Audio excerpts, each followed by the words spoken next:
आज हम स्टार्ट करेंगे एनसीईआरटी के कुछ नेक्स्ट क्वेश्चंस।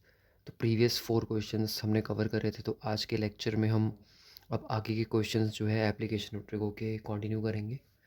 तो जैसे कि हमने क्वेश्चन नंबर 4 तक किया था, तो हमारा क्वेश्चन नंबर 5 है, kite is flying at a height of 60 metre above the ground.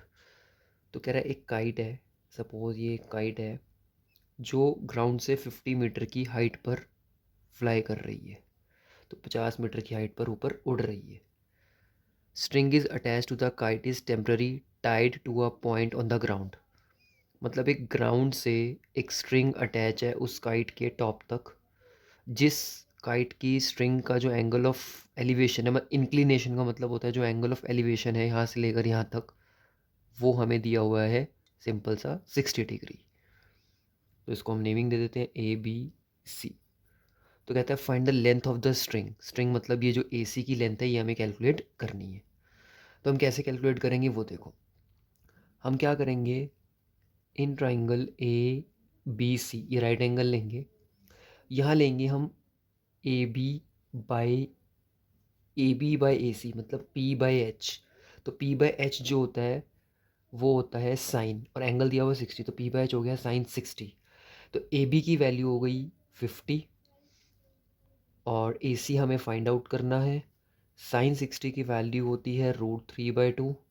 Cross multiply करेंगे तो आपके पास आ जाएगा ये 50 इंटू 200, 50 इंटू 200, सॉरी ये हमारा 50 नहीं था, इसको 60 कर लो। ये 60 मीटर हाइट था, मैंने गलती से 50 ले लिया, तो ये हमारा 60 था, राइट। तो 60 इंटू 2 और इधर से AC इंटू √3, तो ये हो गया 120 इज इक्वल टू AC √3। अब √3 यहाँ मल्टीप्लाई कर रहे हैं, यहाँ जाके डिवाइड करेगा, तो AC की वैल्यू आ गई 120/√3। और जब भी अपॉन में रूट आ जाए तो हमें पता है हम क्या करेंगे, क्वेश्चन को रेशनलाइज करेंगे। तो √3 से हम क्या करेंगे, मल्टीप्लाई कर देंगे, तो ये हमारा आ जाएगा 120 √3। √3 इंटू √3 कितना होता है 3, ये कैंसिल हो जाएगा 40। तो देयरफॉर हमारी जो AC की वैल्यू आ गई, AC की जो वैल्यू आ गई वो कितनी आ गई 40 √3। तो ये हमारी स्ट्रिंग की लेंथ आ गई। तो एक फाइनल स्टेटमेंट लिख देंगे, लेंथ ऑफ द स्ट्रिंग, जो हमारी लेंथ ऑफ द स्ट्रिंग हो गई वो हो गई इज़ 40 √3 मीटर। तो ये हो गई हमारी स्ट्रिंग की लेंथ। चलो स्टार्ट करते हैं हम अपने अगले क्वेश्चन को। तो हमारा अगला क्वेश्चन है, A 1.5 meter tall boy is standing at some distance from a 30 meter tall building। Question को ध्यान से समझना, ये एक 30 मीटर की टॉल बिल्डिंग है। अब एक बॉय है जो 1.5 मीटर की हाइट पर है, मतलब एक बॉय है, तो हमारा एक बॉय है जिसकी हाइट 1.5 मीटर है। तो कह रहा है एक बिल्डिंग है 30 मीटर और एक बॉय है 1.5 मीटर। ये बॉय उस 30 मीटर की टॉल बिल्डिंग से कुछ डिस्टेंस पर प्लेस्ड है, मतलब यहाँ से लेकर यहाँ तक ये कुछ डिस्टेंस पर प्लेस्ड है, राइट। अब कह रहा है, इसको भी यहाँ से कंप्लीट कर लेते हैं, the angle of elevation from his eyes, मतलब उस बॉयज़ की आइज, आइज यहीं हो गई ऊपर, इस आइज से बिल्डिंग के टॉप तक जो उसका एंगल ऑफ एलिवेशन है वो इंक्रीज हो गया 30 to 60 as he walks towards the building. जब वो बिल्डिंग की तरफ चल रहा था तो उसका एंगल ऑफ एलिवेशन चेंज हो गया फ्रॉम 30 to 60। तो पहले 30 था, फिर उसके बाद उसका जो एंगल ऑफ एलिवेशन हो गया वो कितना हो गया 60 डिग्री। तो ये था हमारा क्वेश्चन। इसको हम थोड़ी नेमिंग कर देते हैं, लाइक PQ, इसको C ले लो, इसको A ले लो, इसको L ले लो, ठीक है। तो चलो देखो, अब हमने नेमिंग कर दी। नेमिंग करने के बाद हम सबसे पहले एक ट्राइंगल लेंगे।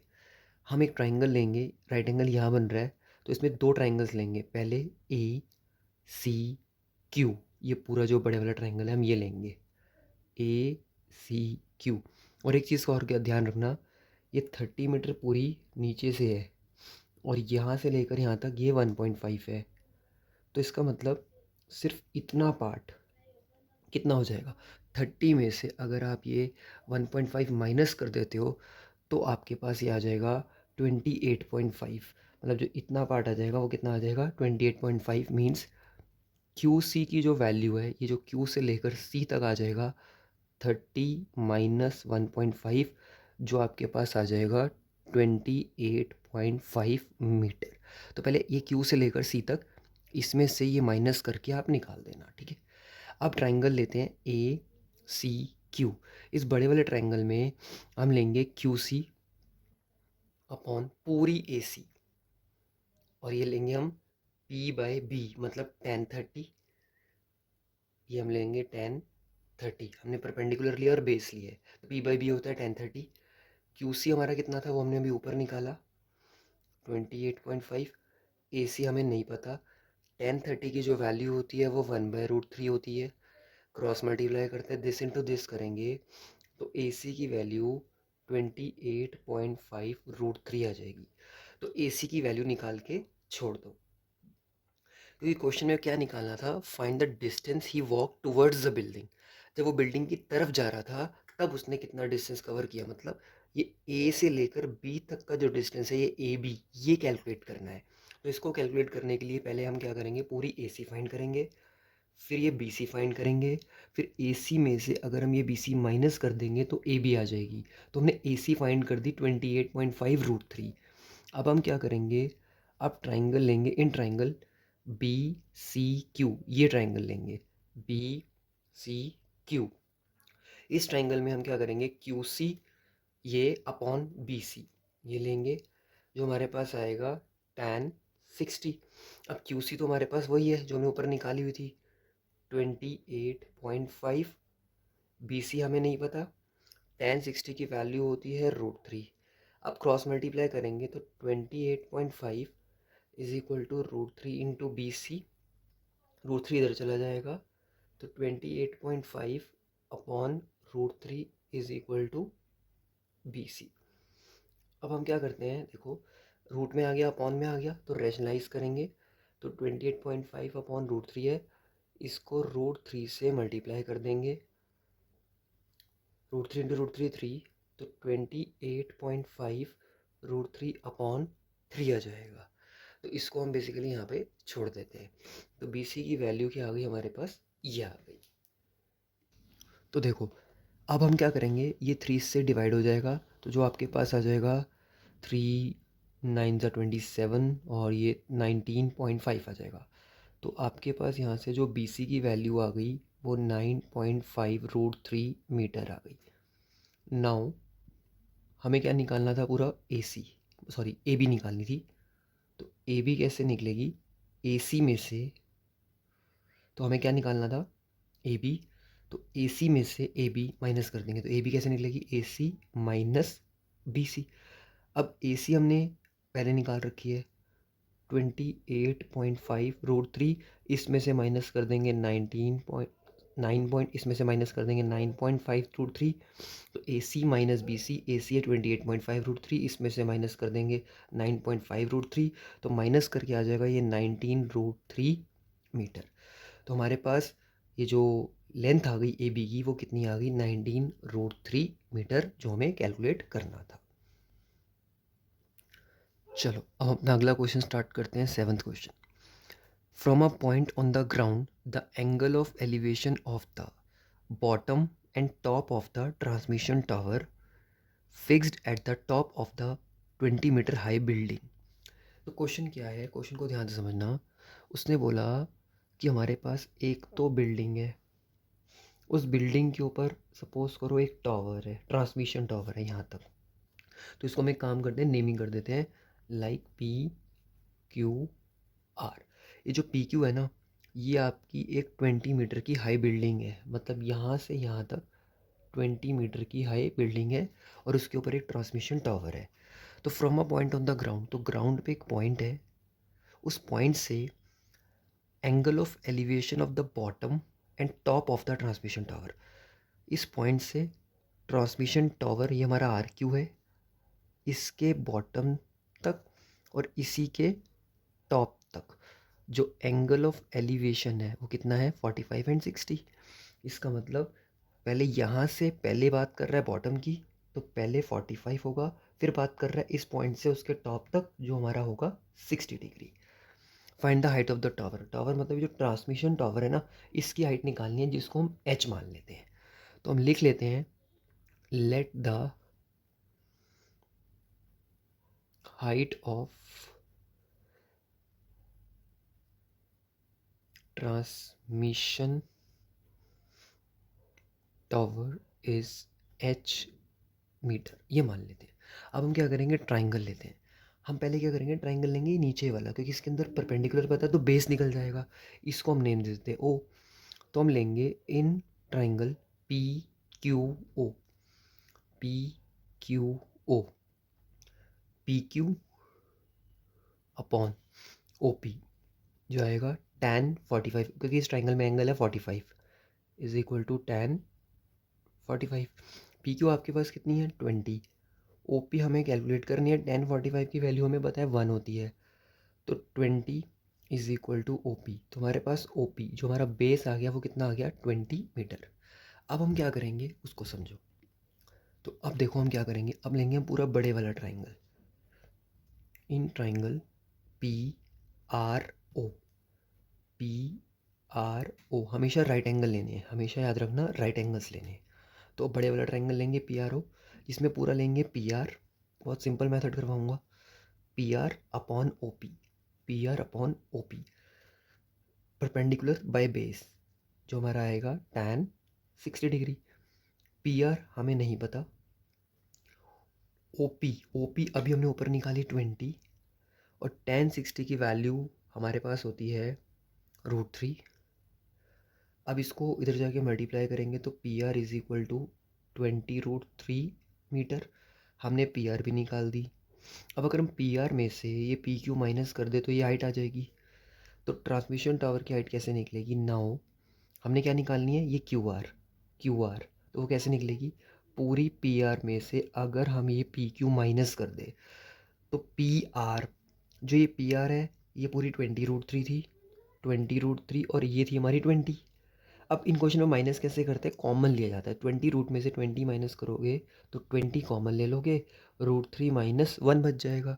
अब यहाँ पर अगर हमें √3 की वैल्यू क्वेश्चन में गिवन होती तो हम वैल्यू डाल देते, अदरवाइज यहीं हम इसका आंसर छोड़ देंगे। तो देयर फोर एंड में एक फाइनल स्टेटमेंट लिख दो, height of transmission tower is 20√3 minus 1 metre. तो ये हमारी क्या निकल गई, इसकी हाइट निकल गई। बहुत सिंपल क्वेश्चन है, बस लैंग्वेज को समझो, फिगर बनाओ, फिगर बन गई, क्वेश्चन ईजी है। नाउ हम अगला क्वेश्चन स्टार्ट करते हैं, बिल्कुल प्रीवियस क्वेश्चन की तरह है। देखो, statue 1.6 metre tall stands on the top of the pedestal.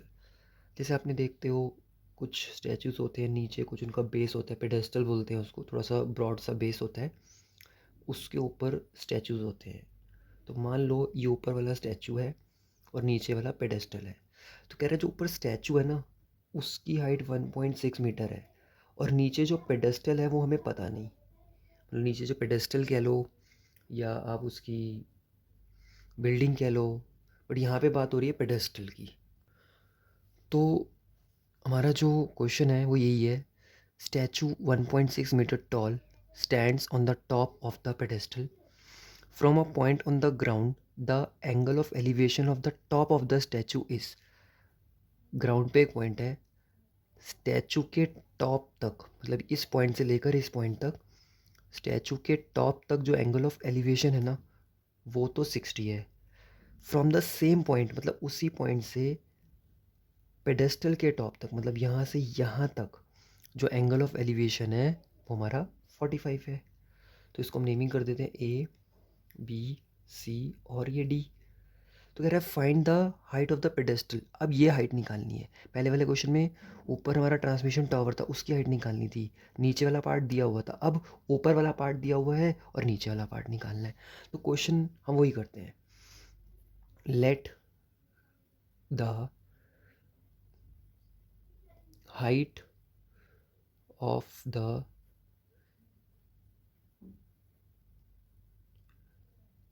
ये आ गया आपका pedestal sorry, pedestal is H metre, तो इसको हमने मान लिया एच मीटर। तो पेडेस्टल की हाइट को आप मान लो एच मीटर। अब हम क्या करेंगे, एक ट्राइंगल लेंगे, ट्राइंगल इसमें दोनों लेंगे। पहले हम ले लेंगे, सपोज आप ले लो नीचे छोटे वाला ट्राइंगल बी सी डी, इसमें हम लेंगे B C by D C, B C by C D, जो हो जाएगा हमारा tan 45। बी सी हमें नहीं पता, एच सी डी भी हमें नहीं पता, एज इट इज़ रखो। और tan 45 की वैल्यू हो जाएगी 1, तो यहाँ से h is equal to C D, मतलब सी डी की वैल्यू क्या आ जाएगी, h is equal to C D, C D is equal to H, हम ये मान के चलते हैं।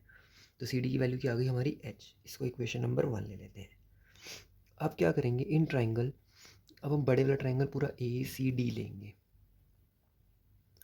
अब उसमें पूरी साइड लेंगे हम ए सी, नीचे से बेस सेम रहेगा सी डी, लेकिन यहाँ पे जो ट्रिको हो जाएगी वो हो जाएगी tan p बाई भी tan 60। पूरा ए सी हमें नहीं पता, लेकिन पूरी ए सी को हम क्या लिख सकते हैं, A B by B C. A C को हम क्या लिख सकते हैं, A B plus B C upon C D. tan 60 की वैल्यू हमारे पास होती है √3। नाउ ए बी की वैल्यू 1.6 है, तो इसकी जगह 1.6 डाल देते हैं। बी सी की हमें नहीं पता, B C as it is, C D को हम अभी एज इट इज़ रहने देते हैं, इज इक्वल टू √3। अब हम इसको क्रॉस मल्टीप्लाई करेंगे, सी डी इधर चला जाएगा, 1.6 plus B C is equal to √3 into C D.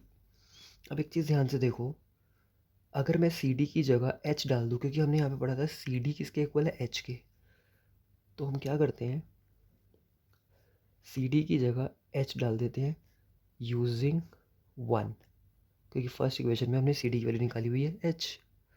अब ये जो √3 यहाँ मल्टीप्लाई कर रहे थे जाके डिवाइड करेगा, 1.6 plus B C upon √3 is equal to H. और बी सी क्या है, बी सी को भी हमने एच माना हुआ है, तो यहाँ पे भी एच आ जाएगा। तो 1.6 plus H upon √3 is equal to H. हमें बेसिकली एच की वैल्यू निकालनी है। अब और सिंपल हो जाएगा, 1.6 प्लस एच √3 एच, इधर चला गया, एच प्लस में इधर जाके माइनस होगा, तो √3 H minus H, 1.6 is equal, दोनों में से एच कॉमन ले लो, √3 माइनस 1। अभी √3 माइनस 1 मल्टीप्लाई कर रहा है, इधर जाके डिवाइड करेगा, √3 minus 1 is equal to H. Upon में क्या आ गया, रूट में आ गया, रूट में आ गया तो हमें पता है हम क्या करते हैं, रेशनाइज। तो √3 माइनस 1, √3 प्लस 1 से हम क्या कर देंगे, इसको मल्टीप्लाई कर देंगे, तो ये आ जाएगा 1.6 √3 प्लस 1 अपॉन, नीचे a minus B, A plus B की आइडेंटिटी लग जाएगी, A square minus B square, मतलब √3 A square minus B square, और ये आ जाएगा हमारा 1.6 √3 प्लस 1 अपॉन, ये √3 का स्क्वायर क्या हो जाएगा, 3, 3 माइनस 1 2, 2 इससे कट जाएगा, तो फाइनली हमारा आंसर आ जाएगा 0.8 √3 plus 1 is the final answer. तो हमारी जो पेडेस्टल की जो हाइट हो गई वो हो गई 0.8 √3 प्लस 1, इसके साथ हम लगा देंगे मीटर। तो ये था हमारा क्वेश्चन, काफ़ी इंपॉर्टेंट क्वेश्चन है, इसको अच्छे से करना, बस कैलकुलेशन ध्यान से करना, बाकी क्वेश्चन बहुत ईजी है। तो ये था हमारा क्वेश्चन नंबर 8।